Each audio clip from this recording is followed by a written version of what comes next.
एक गोष्ट मी ऑब्झर्व केली, सध्या मार्केट डाऊन होतं तर सगळ्यांचे पोर्टफोलिओ डाऊन होते, सगळेजण घाबरलेले होते. परंतु ज्यांची इन्व्हेस्टमेंट एक म्युच्युअल फंड डिस्ट्रीब्युटर कडनं होते, तो प्रत्येकाला एक कॉन्टॅक्ट करत होता की सध्या मार्केट डाऊन आहे, ही एक ऑपॉर्च्युनिटी आहे, तुम्ही सर्वांनी इन्व्हेस्ट केलं पाहिजे.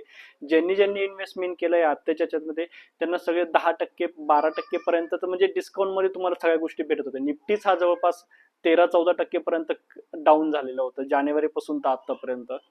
तर ही एक ऑपॉर्च्युनिटी राहते. तो एक फक्त म्युच्युअल फंड डिस्ट्रीब्युटर जो तुमचा एक फायनान्शियली गाईड करतो, हेच गोष्टी तुम्हाला सांगू शकतो. तुम्ही जर फक्त युट्यूबला सर्च करून एखादा फंड चूज केला आणि त्याच्यात चालू आहे, पण याच्यातून तुम्हाला योग्य दिशा मिळणार आहेत का, तुमचं गोल अचीव झालं पाहिजे, किंवा तुमचे जे रिटर्न तुम्ही बघितले आहे की 18% 20% हे ऍक्च्युली तुम्हाला मिळतात का, हे मिळवण्यासाठी एक तुमची प्रॉपर एक फायनान्शियली तुमची रिस्क टेकिंग कॅपॅसिटी, या सगळ्या गोष्टीचा अभ्यास करून तुम्ही एक फंड चूज करता.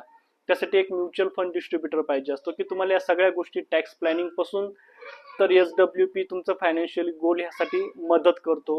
म्हणून इन्व्हेस्टमेंट करताना एक प्रॉपर माणसं थ्रूच इन्व्हेस्टमेंट करा, तर तुम्हाला एक लॉंग टर्म साठी इन्व्हेस्टमेंट ही 1-2 दिवसासाठी 1-2 वर्षासाठी नाही, तर ही तुमची लॉंग टर्म जर्नी आहे. त्याच्यामुळे योग्य व्यक्ती निवडा आणि एक प्रॉपर गायडन्स थ्रू इन्व्हेस्टमेंट करा.